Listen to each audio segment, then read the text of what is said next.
السلام عليكم ورحمة الله تعالى وبركاته. متابعينا الكرام، متابعي قناة عالم الأسعار، يا رب تكونوا بخير وبصحة جيدة. ما تنسوش تشتركوا في القناة وتفعلوا زر الجرس.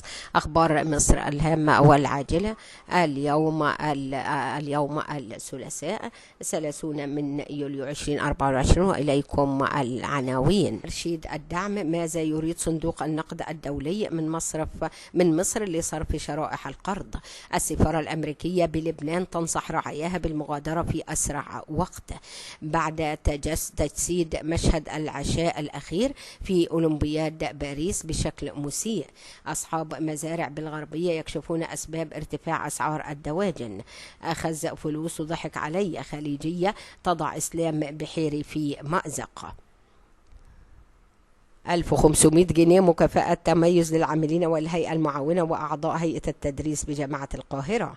عاجل بشرى سارة: صدق الدكتور محمد الخشن رئيس جامعة القاهرة عن مكافأة قدرها 1500 جنيه للعاملين والهيئة المعاونة وأعضاء هيئة التدريس بالجامعة الذين على رأس العمل لجهودهم غير العادية وأدائهم المتميز الذي انعكس على تقدم الجامعة عالميا في مختلف التصفيات الدولية، مشددا على سرعة الانتهاء من إجراءات الصرف. وهنأ الخشت منتسبي الجامعة بمناسبة تقدم جامعة القاهرة في كافة التصنيفات الدولية وتحقيق مكانة مرموقة، ودعاهم للاستمرار في العمل المتميز والمساهمة في تحقيق استراتيجية جامعة القاهرة في مختلف القطاعات. وأكد رئيس جامعة القاهرة أن هذه المكافأة تأتي في إطار سعي الجامعة لتشجيع وتقدير منتسبيها، وتعتبر جزءا من استراتيجية جامعة القاهرة لتعزيز روح العمل وتحفيز الكوادر الأكاديمية والإدارية لبذل المزيد من الجهود والتفاني وتحقيق أعلى مستويات التميز التعليمي والبحثي. ونتابع توجيهات مهمة من وزير العمل بشأن الحد الأدنى للأجور وعمال التراحيل. قال بيان صادر من وزارة العمل إن محمد جبران وزير العمل بدأ جولاته في مدينة العاشر من رمضان بعقد لقاء مع جمعية مستثمري العاشر من رمضان بمقر الجمعية بحضور المهندس حازم الأشموني محافظ الشرقية، حيث كان في استقبالهم رئيس مجلس إدارة الجمعية الدكتور سمير عارف وأعضاء مجلس الإدارة وأحمد عبد الهادي وكيل مديرية العمل بالشرقية، وأشرف الدوكار رئيس اتحاد محلي عمال العاشر من رمضان نائب رئيس الاتحاد العام لنقابات عمال مصر. وشاركت في اللقاءات قيادات تنفيذية ومحلية وشعبية بالمحافظة بالمحافظة ووفد من وزارة العمل، حيث شملت جولات الوزير زيارات إلى مواقع عمل وإنتاج ولقاء مع العمال، حيث يعمل بمدينة العاشر من رمضان 400 ألف عامل بأكثر من 6000 مصنع وشركة. وأكد جبران حرص الدولة المصرية خلال الفترة الحالية على أن يغطى القطاع الصناعي احتياجات السوق المصرية من جميع المنتجات، فضلا عن توطين مختلف الصناعات محليا وتعميق الصناعة من خلال مشاركة القطاع الخاص الذي تعول عليه الدولة خلال المرحلة الراهنة باعتباره شريكا أساسيا في المشروعات التنموية. كما أكد وزير العمل على جهود الوزارة في توفير عمالة ماهرة ومدربة تخدم الصناعة والاستثمار الجاد، مطالبا الجمعية بخريطة المشاريع المستقبلية لعرضها على الجاليات المصرية بالخارج، خاصة خلال مؤتمر مطلع الشهر المقبل بشأن المصريين بالخارج. وشدد الوزير على أهمية عرض جميع التحديات التي تواجه المستثمرين للعمل على حلها وأهمية التعاون في مجال توفير عمالة ماهرة ومدربة للمصانع بتلك القلعة الصناعية، قائلا: نتطلع إلى وجود 1,000,000 عامل في مصانع العاشر. ووجه محمد جبران مديرية العمل بأهمية تكثيف الجهود لنشر ثقافة السلامة والصحة المهنية للحفاظ على أرواح العمال وأدوات الإنتاج والتوعية بمكونات الحد الأدنى للأجور، مشددا على تفعيل دور مركز التدريب المهني وتوقيع بروتوكولات مع جميع المصانع والشركات للتعاون في مجال تدريب الشباب بشكل عملي داخل تلك المصانع في فترات محددة للمشاركة في إعداد عامل مصري تتماشى تتماشى إمكانياته مع متطلبات سوق العمل في الداخل والخارج.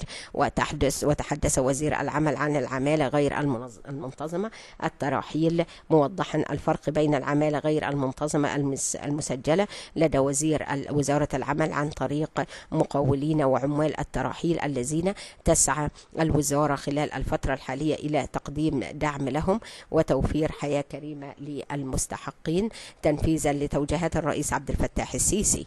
وأشار الوزير إلى مبادرة ووثيقة تعاون مع وزارة التضامن الاجتماعي لتوعية بالتأمين على العمالة غير المؤمن عليها، مقابل أن تدفع وزارة العمل قيمة التأمين ضد الإصابة للعامل، وذلك لمدة عام لتشجيع أصحاب الأعمال والعمال على التأمين على العمالة. وأكد محمد جبران على الحوار الاجتماعي في مجال العمل لمناقشة مشروع قانون العمل لتلافي سلبيات القانون الحالي، لافتا إلى أن الهدف من هذا التشريع الجديد هو الأمان الوظيفي للعامل والتشجيع على الاستثمار. وأوضح وزير العمل أن الوزارة تتطلع إلى الانتهاء من مناقشة مشروع القانون خلال شهرين ثم عرضه على مجلس النواب لسرعة مناقشته وإقراره.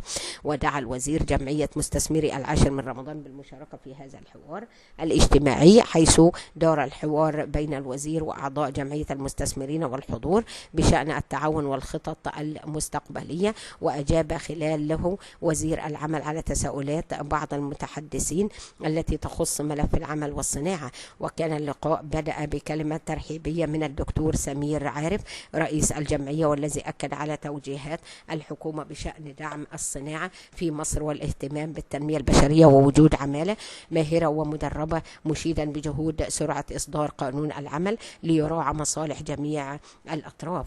وأشار المهندس حازم الأشموني محافظ الشرقية إلى جهود الدولة داخل مدينة العاشر من رمضان بشأن التشجيع على الاستثمار المحلي والأجنبي وتوفير بنية عمل على لائقة من أجل صناعة عمل لائقة من أجل صناعة وتجارة تليق بالجمهورية الجديدة. ونتابع.